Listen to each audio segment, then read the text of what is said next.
not awkward. Good morning, everybody. I will tell you that we're a group of interactive, friendly people. So when we will be trying to keep this session as interactive, exciting, controversial if needed. So we don't have too much time. We have really 4 esteemed speakers here going to contribute to this session. So without further ado, I'll ask each of them just to quickly introduce themselves, and we'll go right into some of the topics. Gur, go ahead. Hi, I'm Gur Talpaz. I'm a senior equity analyst over at Stifel. I cover the entire cybersecurity sector. Spend all my days with VCs, public equity investors, companies both private and public, anything from early stage seed startup all the way to public post-IPO.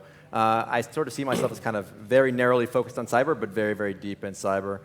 Very similar to what Shaul does. Please. Hello, thanks for being here. My name is Daniel Aparicio. I'm a provincial cybersecurity architecture and operations manager. I have been a lot of years involved in SOC service and security service related with operation, hardware, and cybersecurity like red team, testing, and all that kind of services. Okay, thank you. My name is Fernando Romero. I spent more than half of my life working in cyber. Nowadays, even I started from the scratch with that crazy guys that work with firewalls and routers and so kind of things.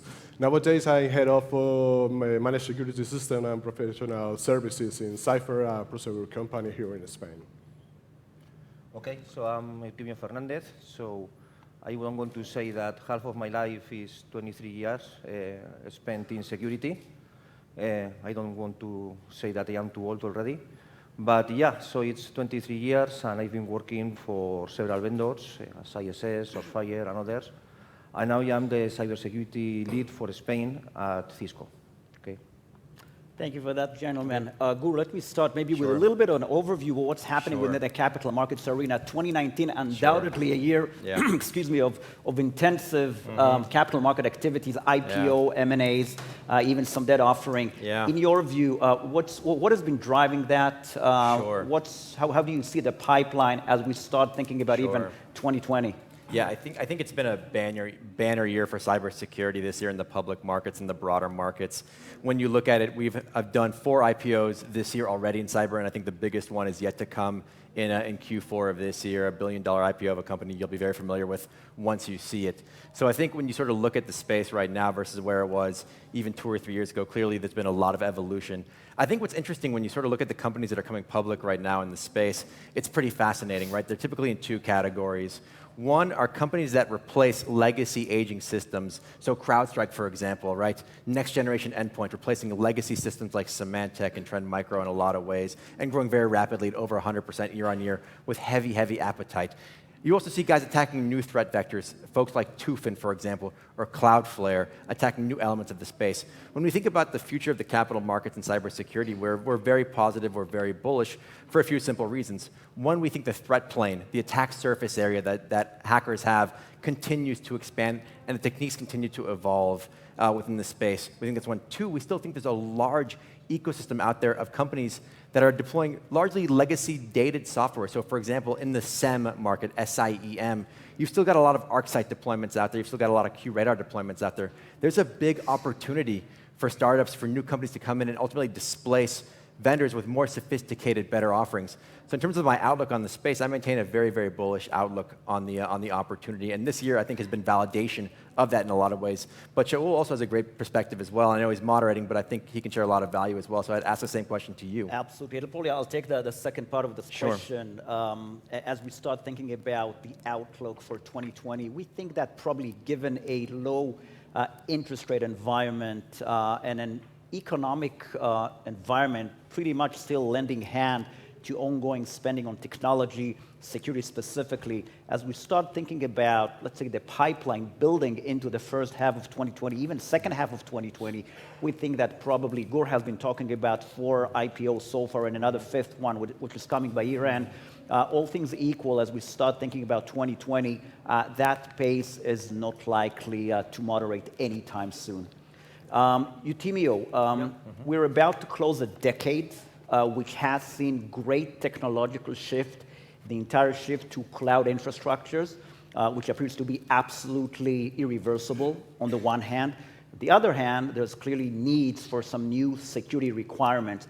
In your view, Cisco, do you view Cisco as ready, has been ready to embark on this new infrastructure, hybrid type of infrastructure on the one hand, and do you think maybe there's some room for non-organic growth to facilitate going forward?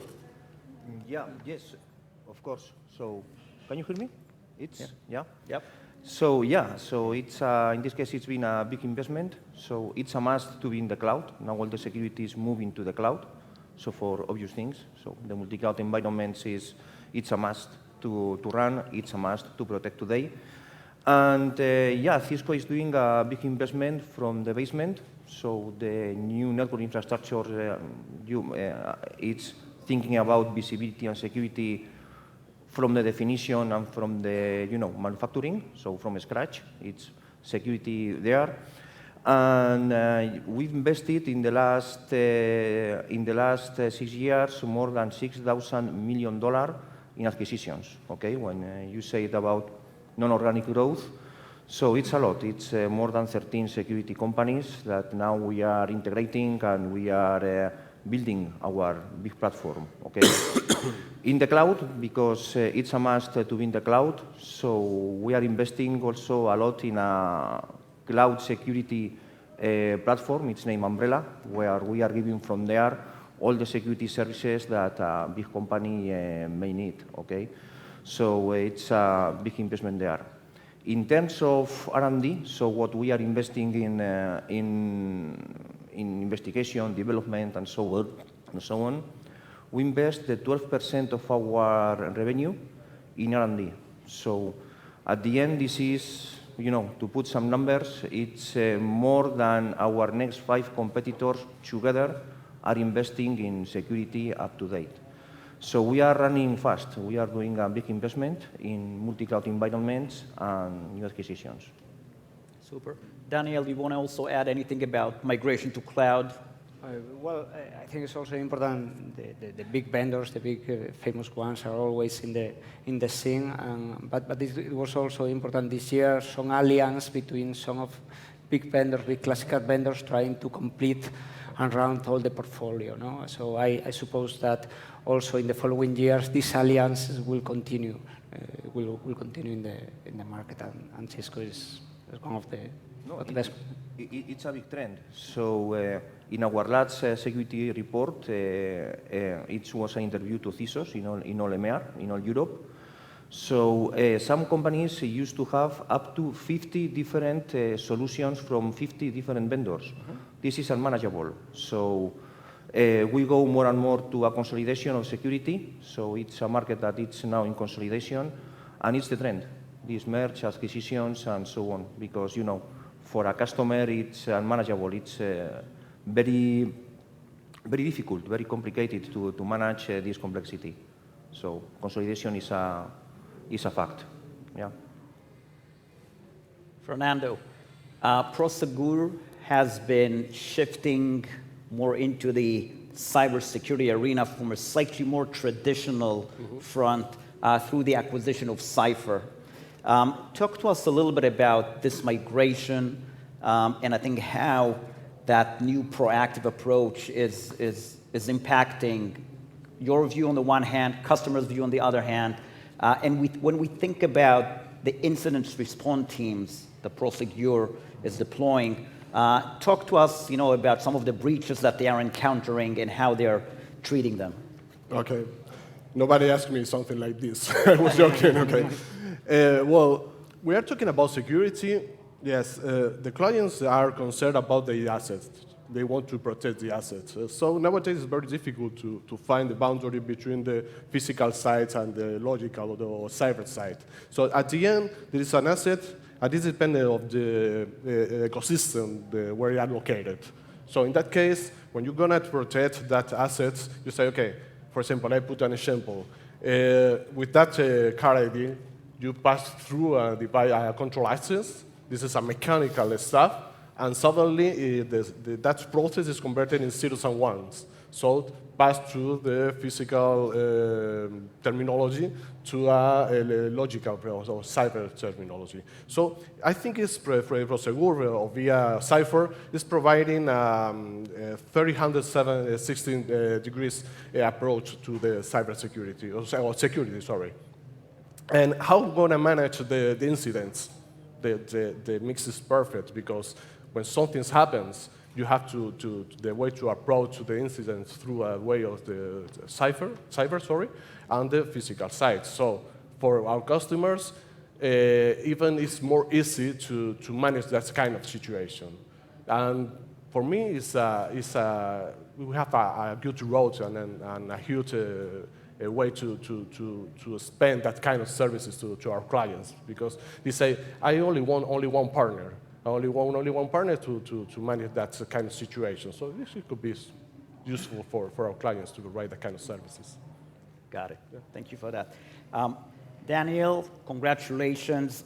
Recently joining Ferrovial as the leader of cybersecurity operations and architecture, or in other words, every time sometimes goes wrong, he's the guy to blame from an enterprise perspective. But in all seriousness, maybe talk to us a little bit about the shifting priorities in terms of spending. Where do you see more going within probably the cybersecurity arena as a whole from a category perspective? You know, when we look at cyber arena, we have firewalls, we have SIM that Gur mentioned before, we have endpoint, we have messaging, email. What do you guys prioritize your spending right now?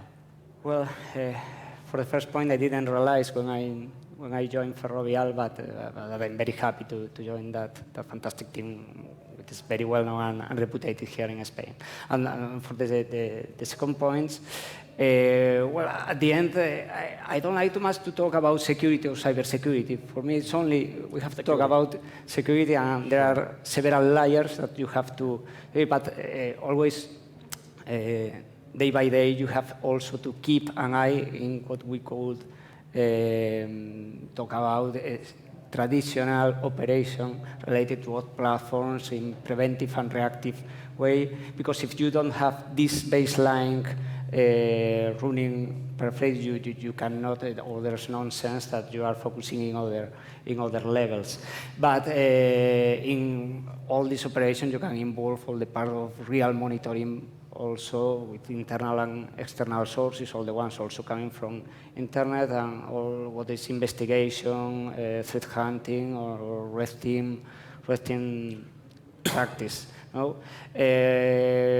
Relating to our concerns also, obviously, is a part of defining strategy, designing architectures, and designing related also, because now all corporates are not thinking on one cloud. We all want to take advantage from multi-cloud options, all the clouds. We have several different environments like data centers still, and data centers will survive many years. We have headquarters, itinerant quarters, itinerant users, and customers. We have to provide secure connectivity between all this environment. So this is one of the main focus, how you design this, thinking also in provide facilities to this service. And then, obviously, we want to take advantage of the option now to shifting from traditional hardware solutions to the SaaS service, no? Because of the advantage that this provides. And also our concern related, like you comment, there are all day by day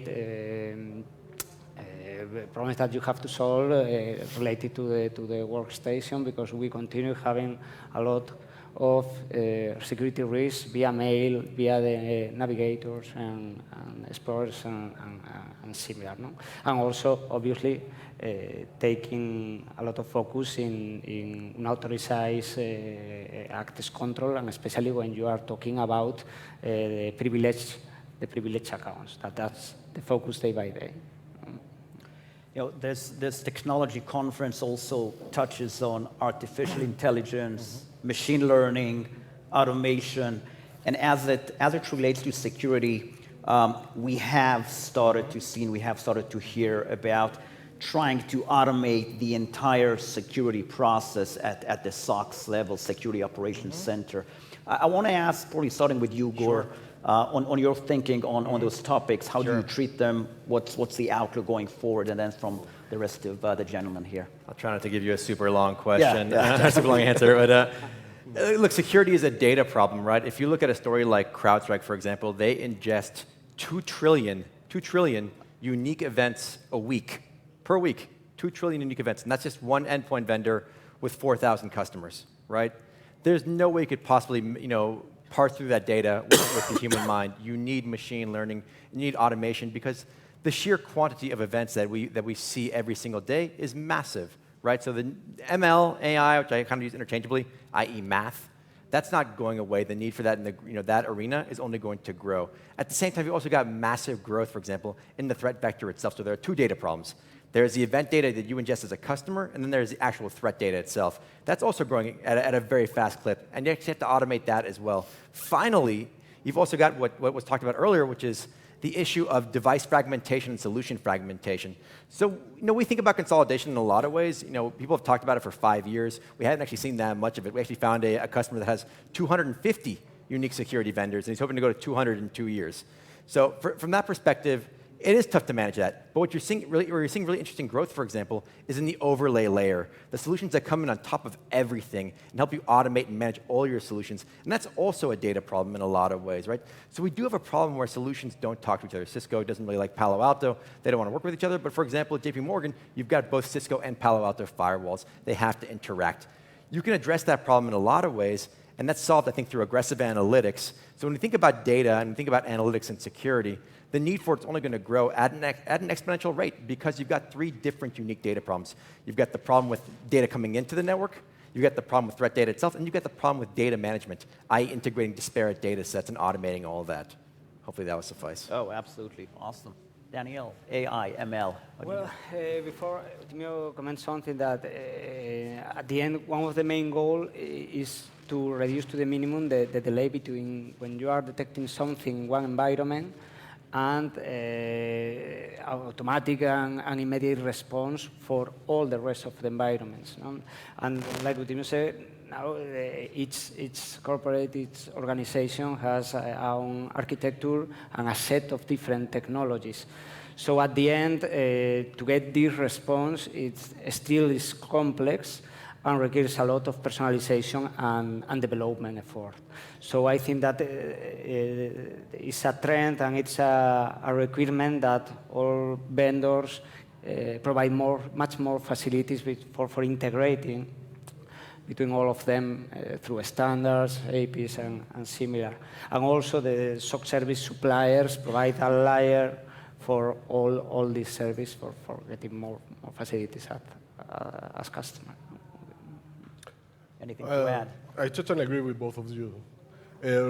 For my side, it's very important to have an efficient data, because the amount of data came from several places, at the beginning for the electronic devices, then firewalls.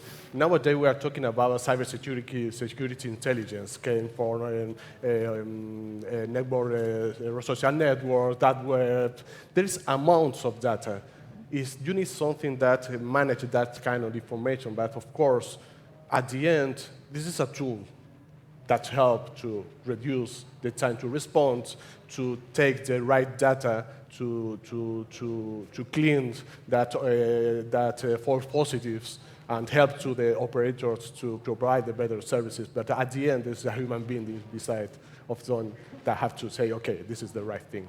Of course, you need occultation, you need automation, you need a lot of things, but at the end, the human being is the more important thing in that case, in my opinion. Yeah. Thank you. Yeah.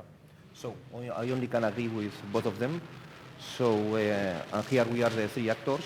So big end users, managed services, and a vendor. The consolidation is a must for what all they said. So many events, it's difficult to manage. It's difficult to analyze so many events everywhere and to manage all of everywhere. But I think that there is only one thing missing in what we said here. So the problem is bigger because the lack of people with knowledge in understanding how to manage these events, how to get some information from all the data. So we are missing more than 6,000 people in now. Sorry. We are missing many thousands of people with this type of skills, and it's a big problem. So the more and more consolidation and managed services, it's a must in the companies nowadays. Okay. Absolutely. We cannot talk about cybersecurity without mentioning the growth within the regulatory environment. Everybody here, I'm certain, have heard about GDPR in Europe, starting out of Europe, coming to the US. Right now, within the US, we have the CCPA. And it would appear that the regulatory environment just keeps accelerating. Guru, in your view, and I think in light of some of the recent breaches we had seen and the fine being imposed on some of those liable companies, British Airways, Marriott, how do you think about it from a cybersecurity perspective? How do you envision that driver going forward? Any moderation or not? Well, it's not going to moderate, that's for sure. I think you've got to delineate, because when you think about spending in cybersecurity, there are typically two buckets. There's regulatory-driven spending, and then there's actual cybersecurity, what we call strategic investment in security. When you think about regulatory, if you look at some of the catalysts over the last 15 years, look at HIPAA and look at PCI DSS and what they did for the endpoint market and for the WAF market, because those are functional mandates. When we think about new regulation in a lot of ways, we think about the type of technologies that can benefit from basically becoming default technologies that every vendor has to deploy in a lot of ways. I think what's fascinating about GDPR right now is we actually are seeing real fines. There are real repercussions. If you look at Marriott, you look at British Airways, you're actually seeing fines imposed, which was a big question mark as of last year. So I think what you're going to start to see spending on, for example, with GDPR relative to where PCI or HIPAA was, for example, deeper visibility tools, things like governance, for example, the idea of knowing where your data is, making sure there's no data leakage, et cetera. I think that's going to be absolutely critical when we go forward. But I would encourage you to think about regulation a little bit separate and tangential in a lot of ways to cybersecurity, just because when you think about the spending buckets, it's not always the same buyer, it's not always the same thought process, it can be very, very different. But what's interesting about regulatory spending is that everybody has to deploy a solution, right? There's no, hey, I should deploy SM, I don't know if I should deploy SM. It's not discretionary in nature anymore, which can create a pretty interesting catalyst for a lot of unique markets that can benefit from, from that specific type of regulation. Eutimio, anything GDPR? So, no, in our case, from Cisco, okay, so first of all, GDPR is a must to be compliant. If not so, we cannot sell in Europe, in this case. But we have some additional things on top, okay? So, as Cisco, we have data centers in dozens of data centers worldwide. We are present in 126 different countries. Okay, we are giving services, and we are giving services where the data is passing through our data centers.